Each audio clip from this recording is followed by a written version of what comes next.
Hello, Steeler Nation. Welcome to your Steeler Nation vidcast, sponsored by Total Sports Enterprises.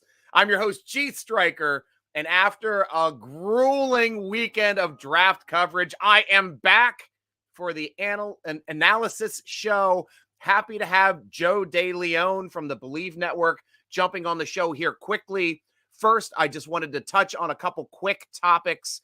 First one, getting some inside news from our friend Dave Damashek, who was also on a previous Steeler Nation draft show. He shared with me that Ike Taylor, while on his show, told him Joey Porter Jr.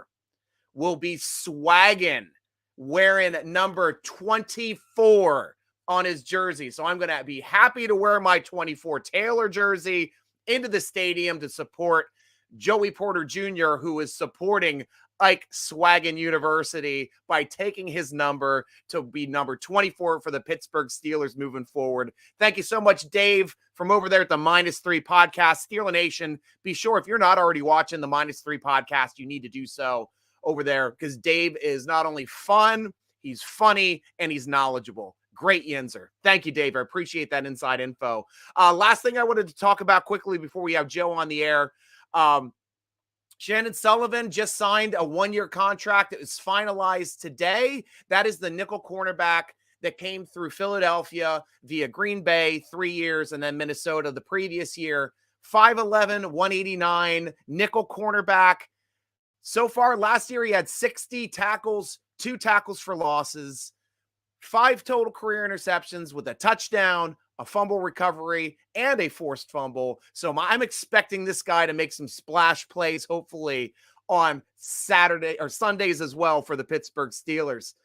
Ladies and gentlemen, Steeler Nation all over the world, I am so happy now to be able to introduce Joe DeLeone of the BLEAV Network and his podcast as well, the First Team Podcast. Hi, Joe. Welcome to the show. Thanks for having me. I'm excited to talk about the Steelers draft. I was really impressed with what you guys did, so really excited to dive into it today. Awesome. Well, first give us just like a general overview of how the Steelers did, and then we can start jumping right into specifics and players.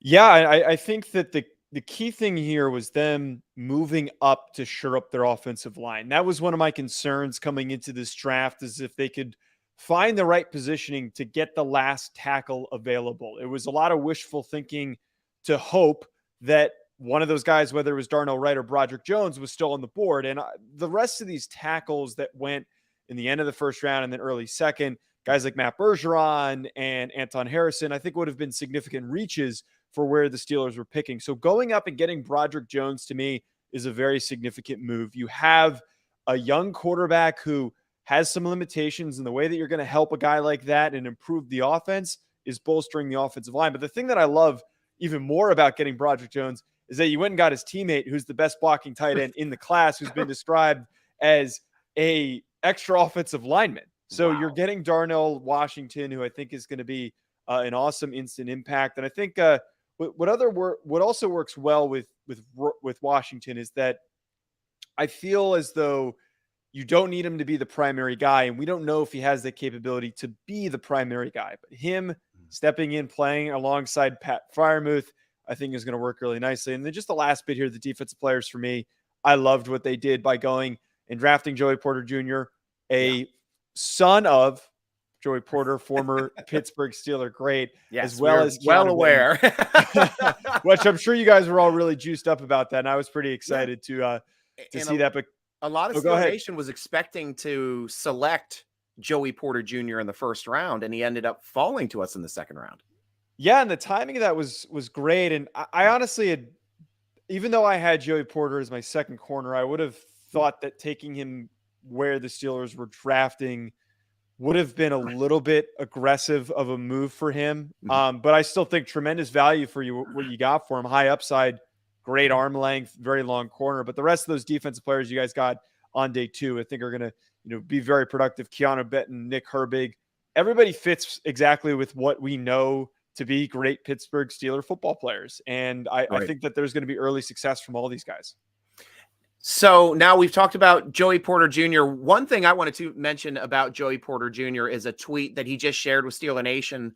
It's a tweet with him and his dad at draft day, where he was visibly upset. The Ravens passed on him. He was expecting to go to Baltimore, and his dad brought him in. They got it on film. Of course, he didn't even go day one. He was there dressed up, ready to be drafted day one, did not get selected day one, which I think is one of the most difficult things any college student has to go through on draft day. If you fall out of the first round when you're expecting to go in the first. But Joey Porter used it as a teaching moment, told his son, use this pain as a motivator to make yourself better, a better player in the NFL and a meaner player, and to show why they made a mistake. So if he's speaking specifically about the Baltimore Ravens, he can show him twice a year why the Baltimore Ravens made a mistake. And I hope that's a motivating factor for him as a player. Yeah. And I think that what's very fitting about that is knowing that Joey Porter, his dad, was one of those types of guys that always had a chip on his shoulder, was always easily motivated by things like this. And knowing that his son is going to be exactly like that, it's very fitting that he is now a Pittsburgh Steeler. And it also plays into his mentality. We know that Porter can be physical, can be a little grabby at times, but I think that physicality, again, fits the tone, the prototype that we know for very, very successful players that have come in and out of the Steelers defense. There's Miles is mentioning here about not only Washington's blocking, which we discussed, but his ability to be an intriguing receiver and potentially a game-breaking receiver with his athleticism and some of the one-handed catches that he's making. Can you speak about Washington as a receiver from the tight end spot? Yeah, Washington is admittedly odd to truly project as a receiver because he really doesn't have much production. And the reason why is because Brock Bowers is a freakishly talented player at the college level. We just don't see that level of production from college tight ends, but Washington knew his role and he played his role very well. And I think that trying to project him to be a full-time, 800-yard receiver, I don't know if he's ever going to reach that. But what we do know with him is that he is a great secondary option. But the other thing here with what was brought up in this question is that he does have an ability to be a good receiver, a jump ball threat. He's built like a power forward. He quite literally, and that's kind of a cliche that is brought up with tight ends and big receivers, is you want a guy who's a power forward who boxes guys out. But he almost snatches the ball out of the air like it's an alley-oop. He's got big, massive hands. He did it at the combine. He did it during his career at Georgia on film in a number of games.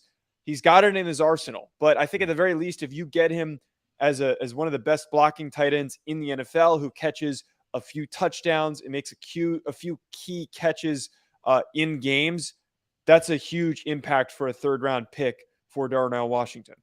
Nice.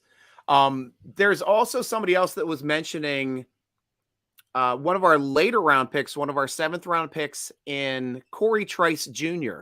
Also, that was mentioned on former cornerback Brian McFadden. He tweeted out today, Steelers are getting a 3rd-round talent in the 7th round. I know there was some injury concerns, had him drop down a bit. What do you know about Corey Trice Jr. that the rest of the Steeler Nation should know about?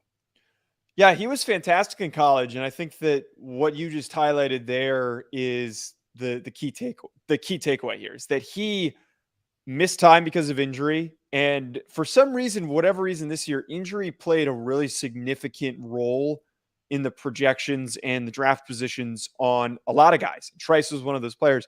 If he's healthy and he's available, I think that he could be a really impactful rotational piece to the secondary. But at the very least, like for the value that he was selected on day 3, if he's just a special teamer, that's a great get. But again, the concern here is his full availability. How much does the injury linger? How often is he going to be injured in his time with the Steelers? And just as we do know, guys that are hurt in college, sometimes that does translate, and hopefully that doesn't happen. But luckily it was for a relatively low risk. That's great. Dustin was asking about not only Trice, but my opinion of Nick Herbig being drafted, and tell Steeler Nation why Nick Herbig was drafted outside of his brother coming in as a free agent for the Pittsburgh Steelers this year as well. Yeah, I feel like Herbig, like I was saying earlier with Ben and Porter, he really feels like he brings that mentality of being a Pittsburgh Steeler to the way that he plays the game. Now, he's an undersized rusher. He is not going to be a full-time starter just because he is an outlier physically to be a full-time rusher. But he does have a good skill set. He does have a good pass rush move arsenal. He's well coached, coming from a football program at Wisconsin that coaches edge rushers very, very well. And Jim Leonard is a great defensive coordinator that you'll hear it from Keanu Benton. He said it on my show when we had him on, that his impact on his development and everybody's development was massive. So you know that he is at least going to be really technically sound. He's going to make the right decisions on the football field. And I also think he's somebody who will be impactful on special teams as well early on. Good point. Which is how you're going to want to get him into the rotation if he's not stepping into that pass rush rotation of guys. But he can move. He is an undersized edge rusher, but he moves well in space. So again, I think that this is a versatile piece as a stand-up rusher that could play a little bit off ball. Nice. My cat has joined the show. This is Lexi. She is a Bengals fan. This is actually her room. Oh, I know Brian was asking. I'm bundled up and it looks like I'm freezing in my living room. I'm in the basement. It's actually not that cold. I'm having a bad hair day. I had to wash my hair after hockey, which ended at after midnight last night when I got home. And now I have this worst bedhead ever because it just never fixed. So I'm just wearing a hat today. But aside from that, there is one player that we haven't touched base on yet that was an earlier pick.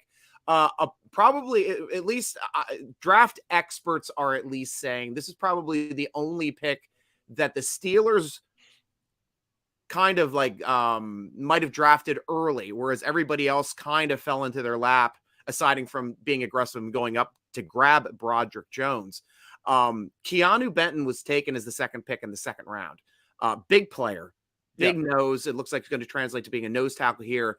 Speak to us about why he was drafted, or why he should have been drafted in the second round, and how his talent would translate to being a Pittsburgh Steeler. Yeah, I don't think this was a reach at all. I actually would have gone to as far to say that Keanu Benton could have been in consideration for a number of teams in the late part of the first round. There was very significant interest by a lot of teams for Keanu Benton. I know that his role at Wisconsin was playing nose tackle, but I actually would go as far as to say he might be able to play that Stephon Tuitt role that we saw Stephon Tuitt do so well. I think there's a lot of similarities in their physical profiles. I know that Tuitt was a little bit taller, but Benton is not just a space eater. He's not a guy that just takes up space. He's got some pretty good power. He's got good flexibility. He takes on blocks really well, but he's got some pass rush upside. And I think at the very least, if that is what he is a multi-down nose tackle that doesn't come off the field, that can rush the passer. If you can get him playing at some of these other shades along the defensive line, he's got the ability to do it. He can move well enough to do it. I think we're so used to seeing nose tackles just being these massive bodies that can't really get around much, but just take up space, kind of like Vita Vea. I don't think that's Keanu Benton, and I really wouldn't be stunned if he has a higher impact. For me, honestly, those that think that this pick was a reach, I don't think really see the full scope of what Benton's capabilities are. So this to me was one of my favorite picks of the draft. That's great. And the last draft pick that we haven't touched base on, I'm from the Maryland area. I'm at least familiar with Spencer Anderson being drafted. But I thought it was an excellent value pick, which tends to be the highlight of what the Philadelphia Eagles had been doing underneath of Andy Weidel before he came over to the Pittsburgh Steelers, and that is late round draft picks, sell out on linemen and defense to project them and maybe make them special teams players and develop them into being possible contributors down the line. But tell Steeler fans who Spencer Anderson is as a football player and what they can expect to see out of him. Yeah, admittedly, one of the less exciting prospects from draft day. I think everyone we talked about before him, I was juiced up about. And I admittedly gave this draft class an A when I did my final grades, and they were one of the few teams that I did give an A to. Again, though, the Anderson was one of the less exciting picks, I think, amongst this grouping. I think he's a fine football player. And I think for what you described, when you do get onto day three, approaching depth, I think, is always the best strategy. I almost feel like sometimes teams get caught in the trap of let's go after the guys with the most upside. And when you don't have a significant amount of picks, that doesn't always benefit your draft strategy. And for the Steelers' sake, again, attacking depth, this is exactly what he's going to provide. He's going to provide you good, strong depth that if you need him to step in and contribute, he absolutely can. Nice. I know we've got a couple minor questions here too. Brian Davis asked, do you think Darnell's unique size and ability could get him on the field this season, or wait a year type of player? And how bad is his injury right now? I mean, his injury obviously is a reason why he dropped in the draft, and a lot of teams are worried about his knee. I guess it came out there was some swelling, and then Darnell reported there was no swelling. I don't know what the issue is. But he did fall in the draft for one reason or another. I don't know if you're up on that information, but we'd like to hear what you have to say about it. Admittedly, I'm not caught up with the injury stuff. Just a lot of these later guys, there's just so much information that's swirling out there. But for some reason, this reminds me of what happened with, oh my God, I'm completely blanking on his name. But a couple of years ago, the Browns drafted a linebacker in the second round from Notre Dame, who, I don't know why I'm blanking on his name. Similar type circumstance, though, where he had a knee injury that was old, and for whatever reason, it was a lingering issue during his projection. So I feel like a lot of times these teams overanalyze the injury stuff. Maybe that was why he did fall. I don't know if he necessarily cracks the rotation, though. I think that if you're going to get significant impact and snaps, it's going to come from those first 4 picks compared to the day 3 guys. Nice. So we've gone over the draft. Thank you so much, at least, for doing that aspect. I know we picked up a lot of people in undrafted free agency. You know, I don't expect you to know everybody. Not everybody knows 500 people deep in most NFL drafts. I know you do your due diligence, but can you speak at least to any of the Steelers undrafted rookie free agents that you're aware of, and if the Steelers fans should be excited about them? Yeah, as we were chatting before the show, for the most part, these UDFAs, most of them aren't going to make the roster. They're mostly just going to be camp bodies, but I think it's interesting to pay attention to BT Potter. I've been around BT Potter before, back in my days when I was a long snapper. Nice. And he is a very historic kicker in his time at Clemson. He is a very consistent player. And I'm actually surprised that a guy like him wasn't drafted. I think a lot of times the NFL is really bad at drafting specialists. I think that they get caught up on the guys with the big leg, and they think that, oh, this guy's going to figure it out, but it's not the same as other positions. I want the guys that are the most consistent. I want the guys that step in high pressure situations and that can kick the ball through the uprights when every ounce of pressure is on their shoulders. And BT Potter has shown that ability game in and game out in his time at Clemson, playing at the highest level in the ACC at the best program, playing in national championship games, played as a true freshman, I believe, or a redshirt freshman. I really wouldn't be shocked if he doesn't make this roster and is your guys' starting kicker, or makes another roster somewhere because he is that good of a football player. And I'll go as far to say I wouldn't be shocked if BT Potter makes the roster over some of these other guys that were drafted in this draft class. So I think that he is definitely one of the more undervalued UDFAs, which kind of tends to be the case with specialists. Well, Joe, thank you so much for coming on the show. I know your time is precious. I know you're jumping on other podcasts everywhere. Tell Steeler Nation how we can follow you, where we can see your podcast, and any other information you have for us on the social media side. Well, first of all, thank you so much for having me, and I really appreciate getting this opportunity to join the show and talk a little bit about the Steelers. Thankfully, I was really excited about this Steelers draft class, and I wasn't making anyone too upset in the comments. But you can catch me on Twitter at Joe DeLeone and at the First Team Pod on Twitter. My show with Ryan Roberts and Matt Sims, if anyone wants to check that out. And then also BLEAV Network on Twitter and on YouTube to find my show, as well as tons of other fantastic shows. Yeah, Ike Taylor as well. We've had him on in the past, a bunch of people. I know Cam does a great job of sharing people to come over and visit from the BLEAV Network, and we're very happy to have them every time they pop on. So thank you once again, Joe DeLeone, draft analyst from the BLEAV Network. We hope to see you again soon. Maybe we can make this a yearly thing here, Joe. And of course, wish you nothing but luck and success, my friend. Thanks so much. Enjoy the rest of the show. Yep. Goodbye. And that's it, Steeler Nation. We're not done with the show. We still have time. We got time to ask questions. I'm drinking scotch. We're going to hang out a bit. Drinking scotch a la with Trey Essex, who got me wrecked day one of the draft show, which I was not expecting at all. Miles asked me a question. I started a bunch of your questions when we were going through, guys. I had to make sure that Joey's time, he had to stick to 20 minutes. So had to make sure that his time was set and that he did a phenomenal job, at least of letting us know what was going on with the draft from an outside perspective. He's not a Steeler fan. He's a draft analyst. He loved the Steeler draft. Loved it. So Miles is asking, so Stryker, what are your thoughts after the draft? Still high on every single pick?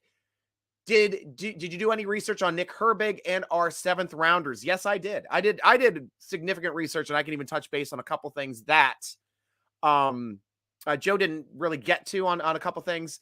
I love the picks. I thought we had insane value on everybody but Keanu Benton, though Joe just told me, Stryker, shut up.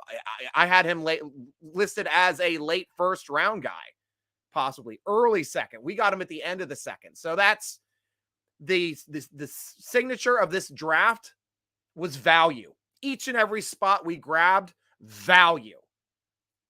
We did have to be aggressive to move up to get that offensive tackle that we needed to protect our franchise quarterback. Smart move. 2nd best tackle on his board, we got him. Joey Porter Jr. fell into our laps. 2nd best tackle on Joe's board, we got him. Best nose tackle on his board fell to us. Best tight end on his board fell to us 2 rounds later. I mean, value. Nick Herbig. Nick Herbig would have been drafted even if his brother didn't come to our team. Watch his film. He looks like Joey Porter, he looks like TJ Watt. A couple of you guys have been mentioning that too in your comments as we've been going down through. And it's because TJ Watt actually went in and coached him up. Former Badger. Went for Wisconsin days, showed him a couple things. You see how quickly he gets off the line of scrimmage? That is TJ Watt coaching. You see his bend when he comes around linemen to get to the quarterback. That is TJ Watt coaching. And how fast he is getting off the line of scrimmage. I'm excited to see how he's going to fit in. You know, inside linebacker, I don't know if he's big enough to play there, but to me, his film looks as good, if not better, than Highsmith's film coming out of college. Loved his bend, loved his speed, loved his quick off the line of scrimmage as well. When you're fast off the line of scrimmage, you are difficult to block in the NFL. So that's one thing that I loved seeing out of this draft. Thanks, Miles. I appreciate that. If I had to grade the Steelers draft, A+++. Loved this draft. Absolutely loved it. I'll touch base on the lower players because you got a couple more questions here down through that I want to grab to that do pertain to some of those other players. Brian Davis, love the hat, Stryker. Thank you. This is an old find. I used to be a Cleveland Browns season ticket holder before I got my Pittsburgh Steelers season tickets because you could just call up Cleveland Brown. Hey, I want 50-yard line season tickets. Sure. Where do you want? Okay, where do you want? Here goes. It's this much. $400. There you go. All right, cool. Be there once a year. Sold the other 9 tickets, but sitting there in a parking lot, got this hat. Somebody was walking through the parking lot in Cleveland with Big 7 Ben hats.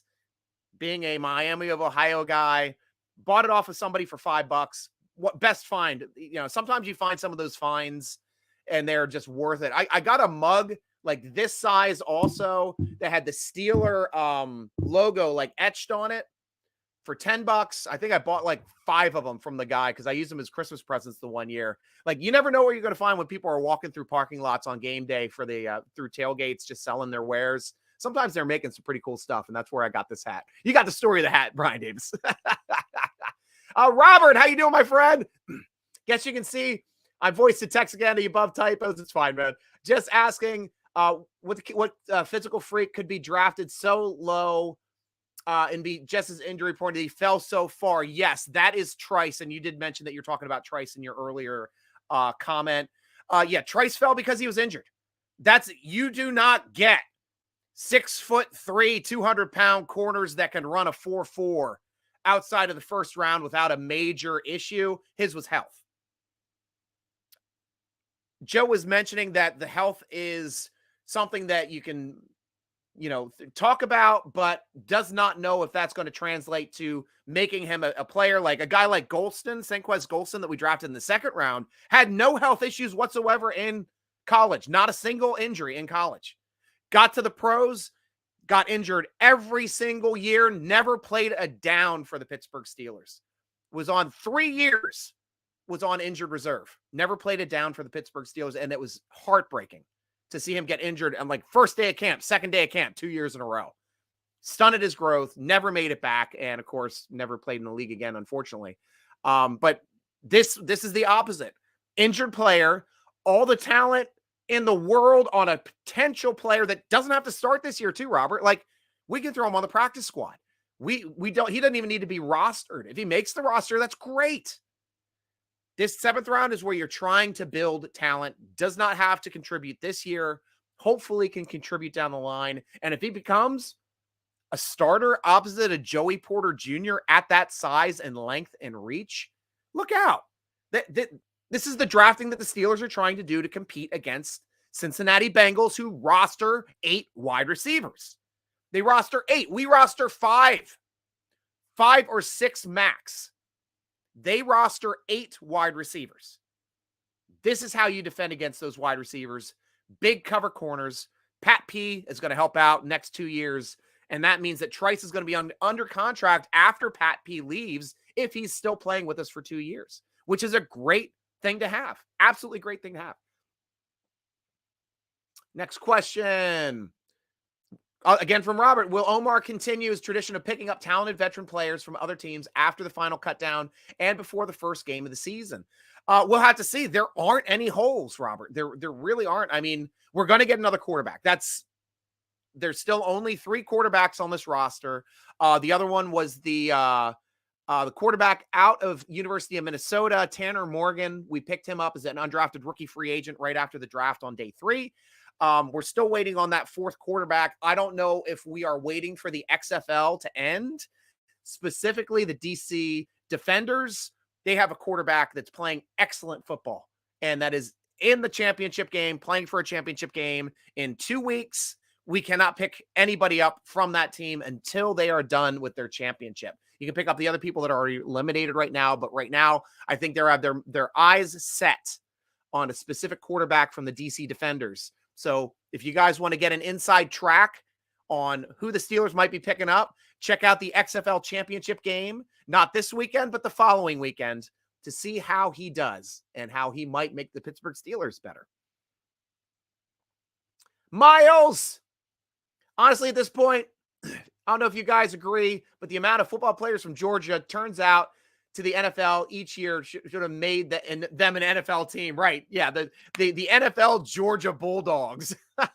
They could probably beat the Atlanta Falcons, for God's sakes. They definitely could have beat them last year's Atlanta Falcons team. No problem. And if some of you old heads remember, the Super Bowl champion used to play the NCAA champion in a exhibition game each year before the regular season started. 2 Pittsburgh Steelers championship teams played some college teams. So it doesn't happen anymore. I mean, now they'd be killing college players, but back then the games were actually a little closer. So, and thanks too for the inside information here, Brian Davis, about Washington. You read that it was a broken ankle from high school and concerns everyone because it has been a reoccurring issue. Okay, cool. Well, I appreciate that inside information. Fortunately, we have the UMPC, not the UMBC that I'm wearing right here on my my jersey for the University of Medicine Pittsburgh. So they are the best kinesiologists in the world. Everybody in professional sports sends their injured athletes to UPMC. And in the world, big soccer players will fly in for some certain injuries to get repaired in the UPMC system. It's a great thing to have right at home. We will do our due diligence to make sure that is repaired, looked at, scrutinized in the best ways possible, better than any other team in the NFL can do. So we will give him the ability to be the best he can be. And the best part is, Brian, he doesn't have to start this year. We got Muth, we got Gentry. Gentry's on a 1-year contract. We can develop him this year. If he's a little bit injured, he can rest. Take some time, develop, because you're going to be our number 2 moving forward after Gentry leaves. Next question's coming down. I thought I marked some of these. Oh, I think I got past the marking point. Oh, here we go. Brian Davis as well. Another one. Oh, yeah, that was it. Okay, now we're back into the stuff, too. Ian, your question, will Herbig be a rotation for the front seven? Possibility, but in his rookie year, I expect him to be a special teams player exclusively. His ability to tackle, his speed, I think he can do some work out there on the field. Robert, did the Steelers just fill 87 of the 90 positions and, as usual, leave 2 or 3 positions open at this point? Yes. Yes, they did. In my opinion, what I just talked about there earlier, they're waiting for the XFL to end. They're going to offer a couple of contracts there, or possibly what you've been talking about as well, bringing in one of those veteran free agents that has not signed to another team to possibly bolster this team. Maybe a vet running back, maybe another vet. Well, I don't think vet linebacker now, just because we added Herbig. There isn't a whole lot of space now, but Miles Jack is a possibility. You talked about him on draft day as well. Could happen. Yep, that could happen as well. The Athens team. Who's the backup punter and how good are his chances? Told you on draft day, we actually picked up the NFL punter from the New York Jets, Braden Mann. I think he led in net yardage last year. Also picked up a punter from the NFL or from oh, no, we didn't pick up a punter yet in undrafted rookie free agency. But Brandon Mann was claimed off of waivers. So if we cut him, there's no dead cap. Doesn't hurt us at all. But he's an NFL punter with a better net than Presley Harvin III. This is going to be an actual competition this year, Robert, for starting punter. So if Presley cannot beat out Brandon Mann will be our next punter. Ian, I think we got a steal with Washington. Physical tight end, physical athletic tight end. This might be the steal of the draft. If we're talking about it 2-3 years from now, when he's making big plays down the seam for us, could be the absolute steal of the draft. Chow Chow Dad, who are the best players that should have been drafted but weren't? I'm not as good as a draft analyst to really make that assumption or to really know that. That would be a good question for Joe if he was here. Unfortunately, I don't have him on the show. Should have asked him for that one. But that's a Ben and Matt question. We'll have them on hopefully next time for that one as well. Steelers' biggest punters pointing here was Jordan Berry as a signed Berry photo in his bedroom and crew, and Berry is still much better punter than him and available. Berry was awesome. And I was and you saw what happened. Like we got a draft pick for Berry, I believe. Was that, or did we release him? No, we got a draft pick for Jordan Wing way back when he was competing against Berry. And we had 2 good punters in training camp. Giants gave us that draft pick for Wing, but I don't think we got a draft pick from Berry. I can't recall, but I loved him as a punter. Absolutely loved him. Almost had him on the show once. Had it lined up, was all psyched to talk to him, and then he pulled it because he didn't have a good game. And then from then on, we couldn't get him back on the show, unfortunately. But I'm a big fan of punters, big fan of Jordan Berry. He's an NFL level punter, and he will be on a team this year. I thought Herbig volunteered to punt. Nope, that's not happening. Nice. Oh, nice. Miles, how impactful will our undrafted free agents be? I wasn't able to stay during the show with my sister's wedding. I barely knew who we picked up. Well, I can go over them quickly, and I'm not going to lie, I don't know them well. I know that Joe just went over the kicker for us. But let me get down here to the undrafted rookie free agent pickups that we picked up. Tanner Morgan, who I did talk about, the quarterback out of Minnesota, he will be impactful. Right now, we do not have a third quarterback. As we sit today, he's rostered and holding the clipboard on game day. Steelers are going to add another quarterback, whether it's an XFL quarterback or a vet. It's going to happen before training camp because we always go to camp with 4. But he is impactful as we stand today. Jordan Byrd, as a running back out of San Diego State University, looked up his stats. He is strictly a kick and punt returner. Little to no stats as a running back. So I expect him, but his stats as a kick and punt returner are incredible. I think he has like 3 kick return touchdowns, or 1 last year as a kick returner. Great kick returner and punt returner. So he's in the mix there, possibly making it. BT Potter, probably just a camp body. I don't think he's going to beat out Boz. Monte Pettibon being a fullback out of Iowa, and that was smart for the Steelers to pick up an undrafted fullback because that's where you're going to grab him now, Steeler Nation. Your long snappers, punters, kickers, fullbacks usually are going to be undrafted now because that's where their value is. So Pettibon has a chance to compete possibly here with Connor to see who's going to be the starting fullback. But definitely you need 2 fullbacks going into camp to run for multiple teams. Edge player David Perellis out of Fresno. I know nothing about David. Did not look up his stats. So I would be speculating if I gave you anything more. Same with James Niamwaya, defensive lineman out of Merrimack. I know nothing about him. Or Trevor Downing, the center out of Iowa State. But at least he is the only true pure center on the roster.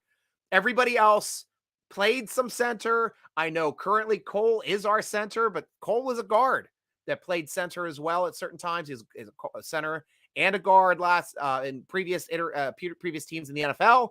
Trevor Downing only knows center. So good to have a pure center on the team, maybe a developmental player, maybe a guy that can end up hanging out on the practice squad to develop to possibly be our next center, but I don't see him doing anything. He's not positional flexible, I don't think, enough to make this roster, just a camp body. So those are the guys at least that we went through. And guys, thank you so much for thanking Joe and having him on the show.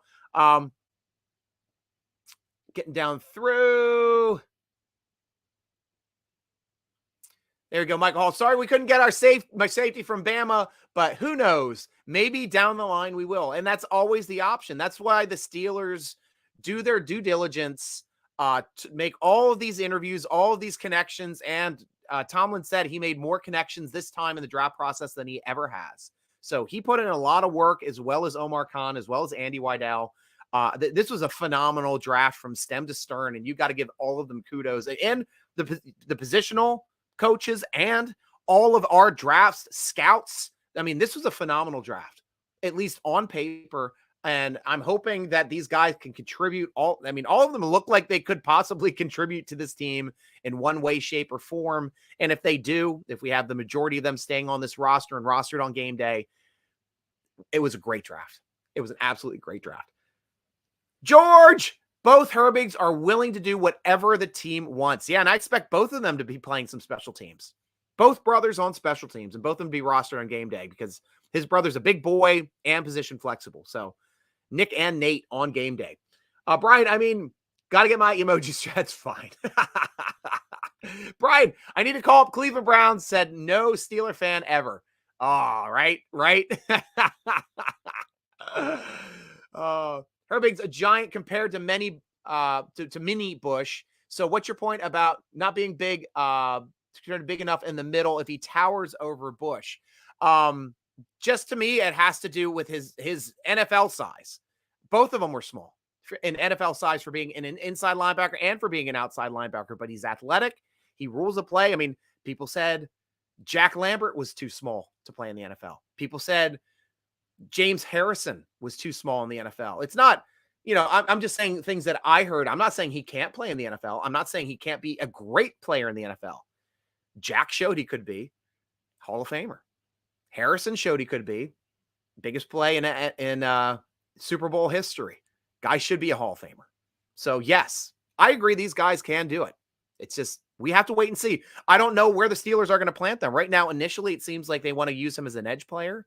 Don't know if they're ever going to decide to bump him down inside to compete with the guys inside as well, because I think there's a lot of competition to be had to be a starter inside on this NFL team, just because we had so much turnover. Miles, we're going back to a physical football, baby. I really hope these corners we picked up just became insane. And these are new corners, guys. Like, this is a completely new way for us to draft corners. We were always getting the smaller corners that were fast. That was the Steelers' MO for all corners. Now we got tall, rangy corners in this draft. 2 of them. 2 tall, rangy corners in Trice and JPJ. So I'm really interested to see how this draft mindset, maybe being something particular that Andy Weidel sees, because I'll tell you one thing. The fact that we can't develop cornerbacks, Philadelphia Eagles have zero problem developing cornerbacks. They always have great cornerbacks. Doesn't matter where they take them. They always end up with great corners. So I am excited to see if the Andy Weidel Philadelphia Eagle influence is finally going to help the Pittsburgh Steelers develop great cornerbacks. That'd be absolutely phenomenal. Version 2, right.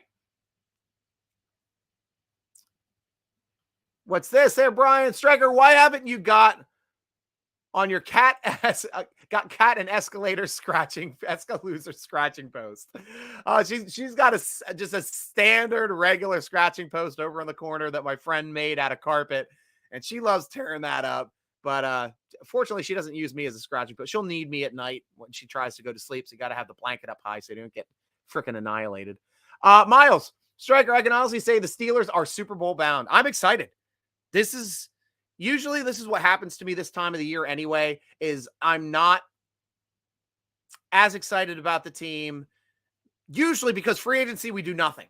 Like this year, free agency got me geeked. Just as geeked as free agency did last year.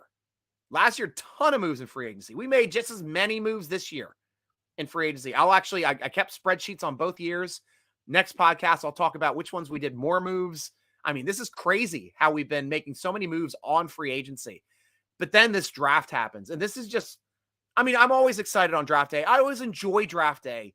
But the moves that they made on this draft day and the players and value that we've all been talking about, a lot of these players, grabbing most of them later than we thought we would ever see them. And then starting to do the research on Trice, seeing that this guy had third-round potential.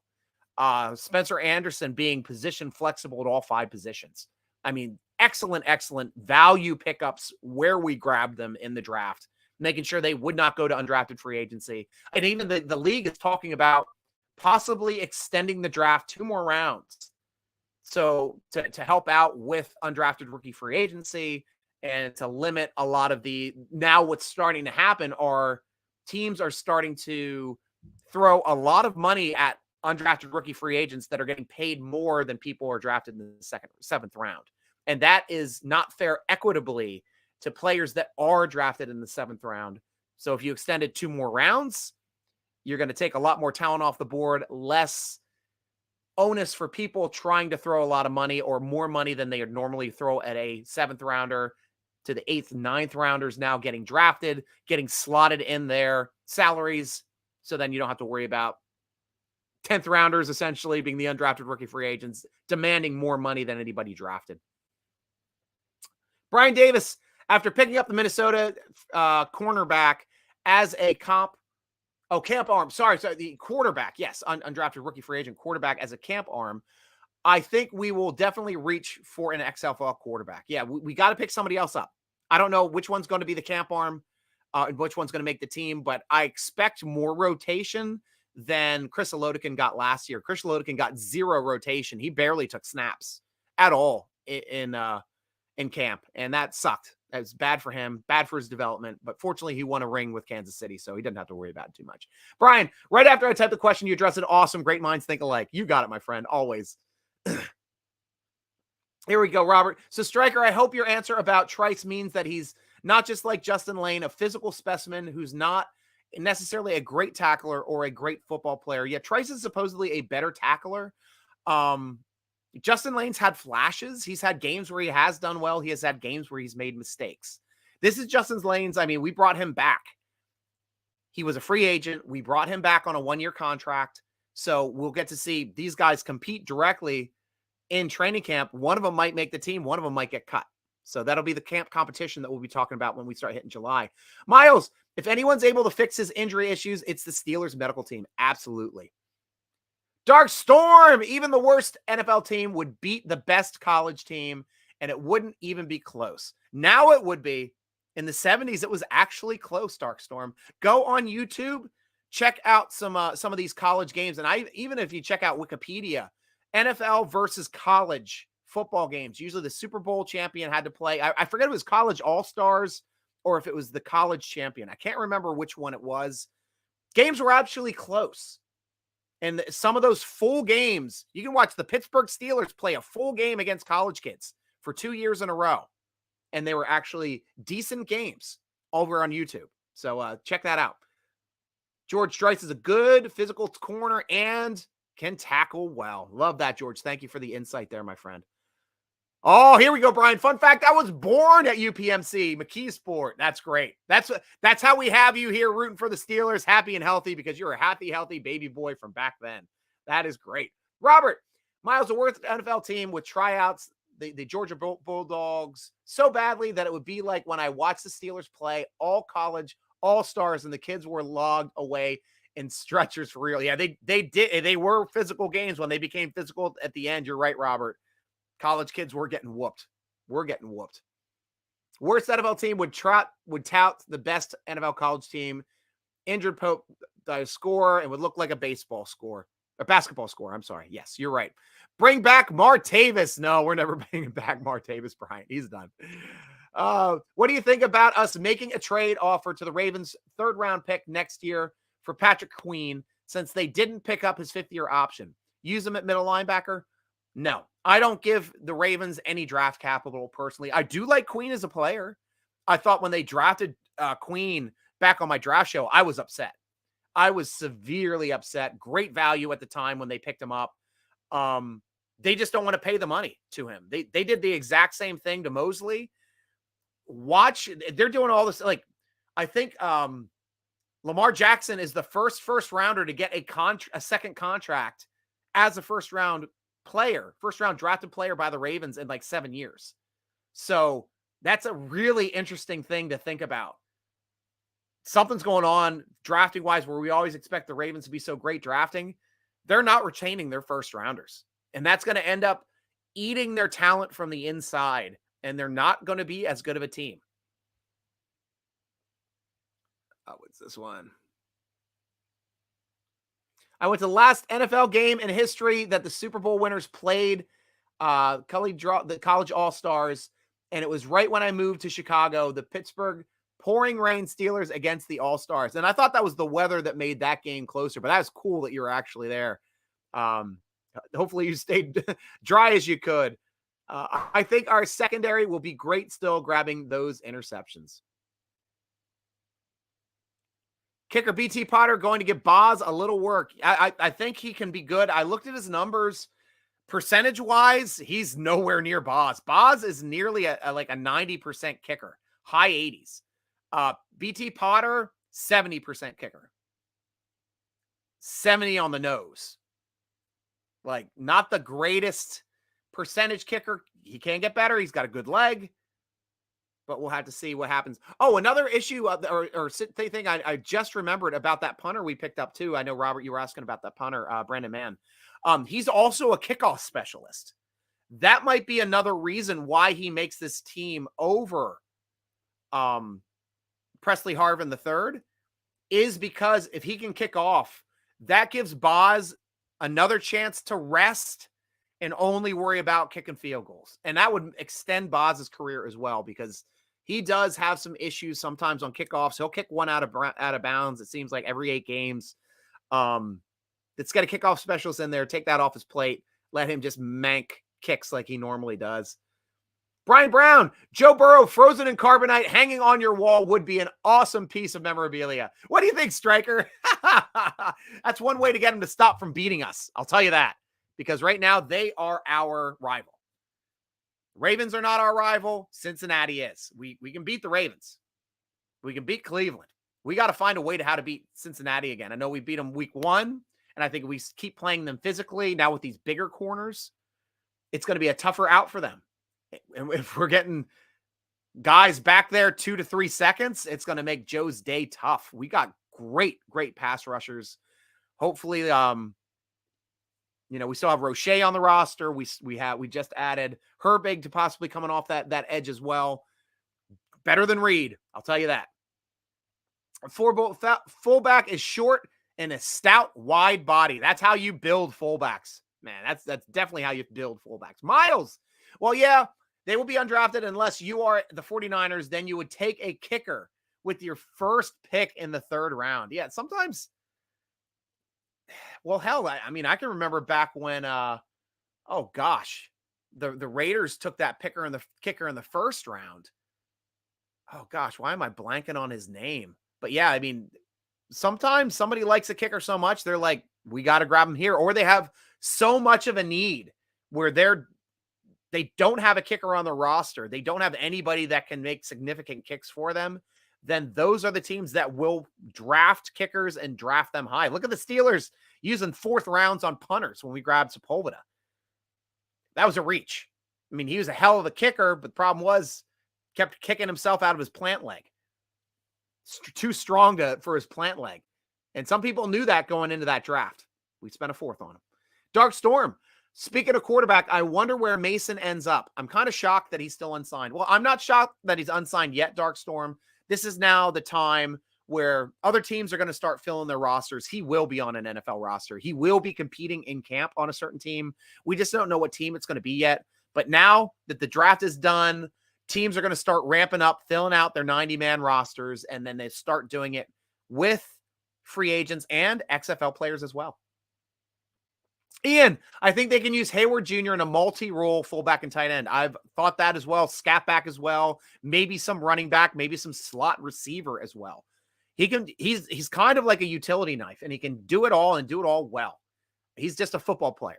I'm looking forward to seeing where they can find him to make plays because he's already a special teamer and he does that well as well.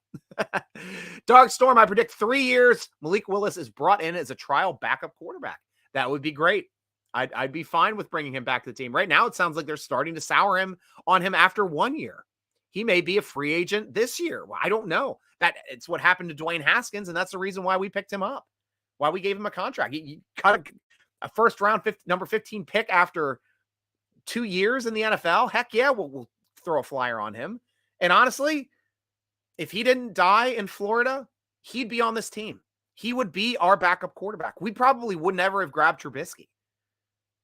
So really, really tragic situation that happened there. He was doing better and better every preseason. I loved his development. I loved his command on the field and in and out of the huddle. He just did a phenomenal job, and we scored.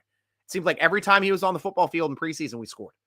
It's because, of course, we had a first-round talent playing against third-round, fourth-round, or late-round picks in the draft when he's coming in the third, fourth quarter, but guy projected to be a good player, and he's just a playmaker in the NFL. Brian Davis, Ian White, I really hope that they draw some special teams plays in the playbook for him. Definitely. Mags! Stryker, do you think Keanu Benton is NFL ready or somewhat of a project at this time? Those big nose tackles, to me, they're like running backs and certain wide receivers when they come into the league. More so running backs and nose tackles. Those guys see so much action in high school, in college. They're ready to play out of the box. If you hand them the football, they know what to do with it. Nose tackles, if you throw them on the field, they know how to take up space. They know how to be disruptive, and they know how to put people on the ground. That's why I love nose tackles being picked. And I did not expect us to use a second rounder on a nose tackle. That shows you what the Steelers think of this kid. That shows you the talent that this guy has. And I watched this film. I was surprised on how well he could also slice into the backfield on passing downs and be disruptive in the backfield. Got some good TFLs in this league. So we showed some of his highlight film during the draft show. I expect him to be in the mix, and he's going to push one of those players off of the roster. Is it going to be Adams? The other nose tackle that we grabbed was we grabbed 2 in free agency. Wow, because we got Fehoko from the Chargers, and we also picked up Armon Watts from Chicago. So 4 guys right now that play nose tackle for the Pittsburgh Steelers. 2 of them are going to be rostered. 2 of them are probably going to be, one of them is probably going to be practice squatted, and the other one's probably going to be looking for some other place to land in the NFL. Ciao, Dad! Training camp will be very interesting this year. Lots of upgrade potential in several spots with everyone vying for a position. This is going to be probably one of the most aggressive training camps in recent history. I mean, you're right. You're 100% on. We were already deep thanks to free agency, filling all the holes before the draft. Now the draft hits. We have more talent now at corner than we normally see, linebacker than we normally see, defensive line, going to be a lot of battles at defensive line, wide receiver. We still going to have some good camp battles at some of those spots, especially with Miller coming back healthy this year, almost making the roster last year, training camp phenom last year before he got injured. Austin the third. Reason why we didn't draft wide receivers, but we still picked up Allen Robinson to be a big slot and to back up the other 2 outside spots because he played it all in the NFL. When he was making plays with Chicago for Trubisky, he was making those plays out of the slot. And like a lot of Trubisky's highlights were Robinson catch highlights over the middle. I love the way he gets that ball. Huge catch radius. Great hands on it, Robinson. Absolutely love Robinson. So glad to have him on the team. Michael Hall, is it true AB signed with Baltimore? If that's the case, the AFC North might as well be between Cincy and us. I hope he does. He has not. It has not happened yet. He mentioned it. He threw something out. I mean, they didn't want his cousin there. They traded his cousin away. I don't expect them wanting to bring in an even worse locker room presence at Antonio Brown, because to me, I already think Harbage has lost that locker room. He lost it last season. Nearly lost it all the way if they didn't bring back Lamar Jackson. But if they start losing, that locker room's going to go upside down quick. They're going to split into factions. You're going to have the drafted players versus the hired guns, head by Roquan Smith. It's going to be a dogfight. It would be an absolute dogfight, and too bad we didn't get a chance to throw Antonio Brown, the powder keg, into that locker room to create some more dissent, because I would absolutely love it. I would. OBJ's been considered that as well at times, but it's more so just because he didn't get the ball. I don't think he's an outward presence to try to diminish anyone else's fun in the locker room, but he wants the ball. So interesting to see. Cardinal Standard. Nice. We got a Cardinals fan here on the show. Hopefully we're going to regret not picking up Trenton Simpson, I think. We like that on inside linebacker pick, Cardinal Standard. You're probably that Cardinal Standard, at least for high school or college. So welcome to the show.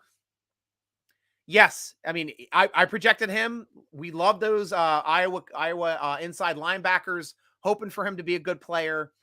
Unfortunately, did not make the roster.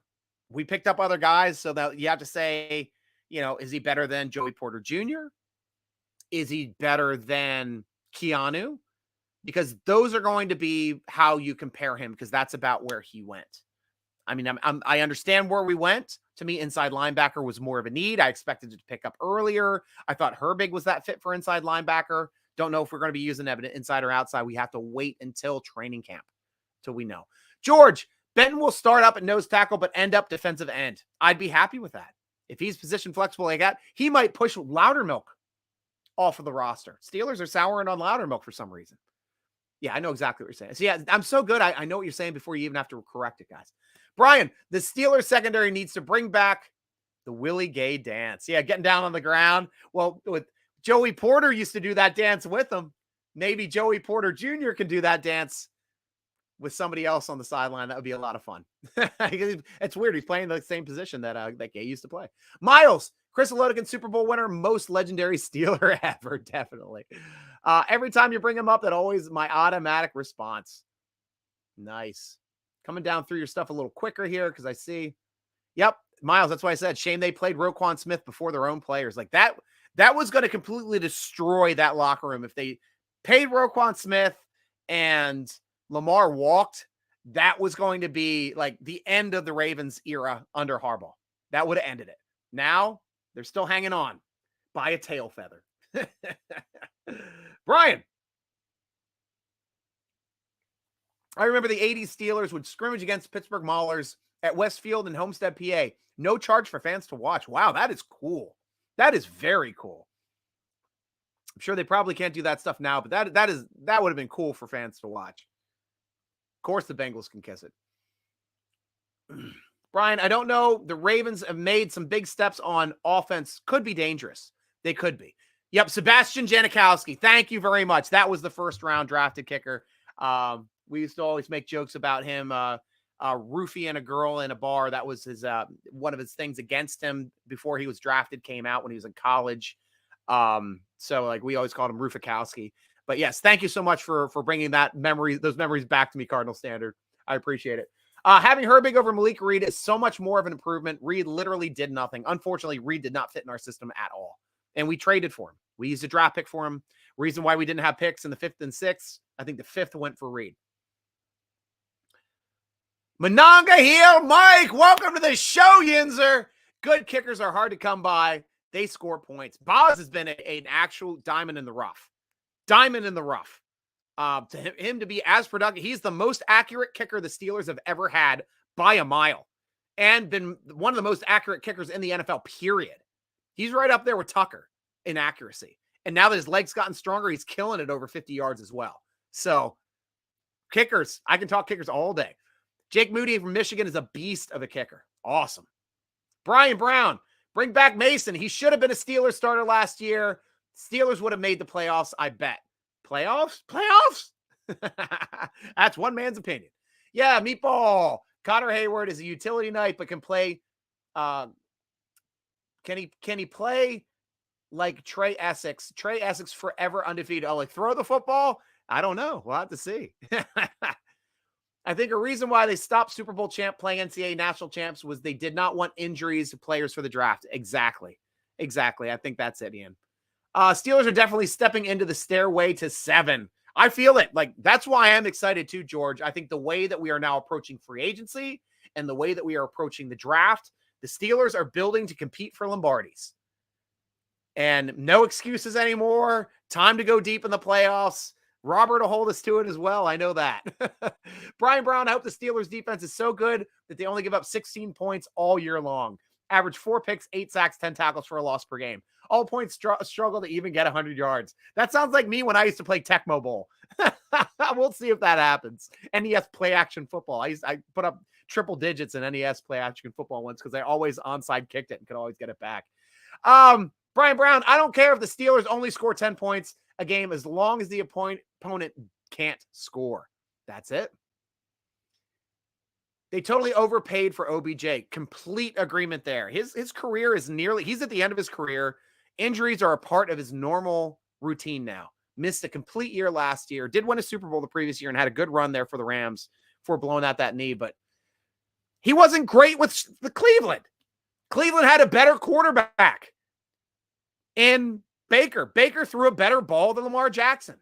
But Lamar Jackson does throw good jump balls, and he's a combative catcher. So it might play to his will. Ian, I heard they might bring back Miles Jack as an extra inside linebacker help. That is a possibility. I'll say that Timburro started that rumor, but it might be happening. 20-0, baby. Hell yeah. Souring on Loudermilk. Yeah, there you go. My show gets me. Super Bowl, here we come. Due time. Janikowski is known to shank a kick from time to time, not worth a first rounder. Now, in retrospect, no kicker is worth a first rounder. None of them. Running down through your stuff here quick. We're getting toward the end of the show. Michael, see you next week, boss. Great show as always. Take care. Be safe. Salute, Capitan. Salute to you as well, Michael. Hall of Fame. Thank you for being a big part of our show. George, best case scenario, 5 eventual starters and 2 great depth pieces. Worst case, injuries show up, 3 starters and depth piece or 2. But still, that is an incredible draft. If you can get 2 starters, 2 to 3 starters out of a draft, it's considered an incredible draft.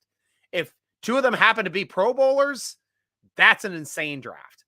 If you get 5 starters out of draft, that's insane. Like that one draft we started up, we had 5 starters on the first day. A couple drafts ago. Kendrick Green started at center. Moore started on left tackle. Freiermuth started at tight end. Najee started at running back. And then we had Norwood starting at nickel corner in that game. We had 5 rookie starters in a game. Now, I mean, only Moore is a starter so far yet. And of course, Najee and Freiermuth. So 2 starters, one of them a Pro Bowler already with Najee. We'll have to see if any of the others develop a little bit more. Chef Mo up. I think it would serve us some good to bring back Miles Jack, especially for camp. Not a bad idea because those are the contracts you can get out of if it's a 1 year, no signing bonus. OBJ gets injured every year. Yep. Stryker should be added to the scout team. Oh, no. I'm an analysis, and you can't spell analysis without ANAL. That's me. Everybody has one. That's what I do. I don't fear OBJ. Yeah, I don't either. Peace out. See ya, George. Peace to you as well. Brian Brown, Stryker, have you ever thought of giving your beard the OBJ treatment? Oh, like dyeing it up? I used to dye it black a couple times here and back, here, there, and there. I could dye it again. It depends on what's going on. What are we doing with the Witherspoon? Right now, Witherspoon is competing to be a starter. Right now, it looks like Witherspoon, Wallace would be competing to start, as well as Joey Porter Jr. I don't know how that's going to work out. I don't expect Trice to be the starter, Never know how it's going to work out, but he's competing with Wallace. I think a lot of people right now are kind of leaning toward Wallace to be starting opposite of Patrick Peterson. Patrick Peterson will start. Good night, Dark Storm. Good night, fam. See you, Brian Brown. Quality starters, please. We don't want starters like Green was. Well, you never know. That's just a weird thing. Mags 20. Thanks, Stryker. You're always a fountain of black and gold wisdom. I try my best. Thank you. Brian, good night, G-Man. Until the next time, may all your peas shoot straight. So far, so good. Well, on that note, that is all the time we have on the Steeler Nation Vidcast, sponsored by Total Sports Enterprises. I'm your host, G.Stryker. Make sure you come out, check us out on the interwebs, SteelerNation.com. Guys, we are murdering it at SteelerNation.com. Our articles, we now have that app that all Android users can throw on their phones as well. So go on over to your Android store, the Google Play Store, grab the Steeler Nation app. Has everything on there, all the articles, insights, the football forum is on there as well, and the podcasts. Easy one-stop shop for everything Steeler Nation, for you, Steeler Nation. SteelerNation.com and the SteelerNation.com app. Be sure to follow Steeler Nation on Twitter at Steeler Nation, Instagram, Facebook at SteelerNation.com, or follow me, your humble host, at SN Stryker, spelled with a Y. Why? Because I'm crazy for the Pittsburgh Steelers. So until the next time, this has been the Steeler Nation Vidcast, sponsored by Total Sports Enterprises. I am your humble host, rooting along with you as always. Go Steelers!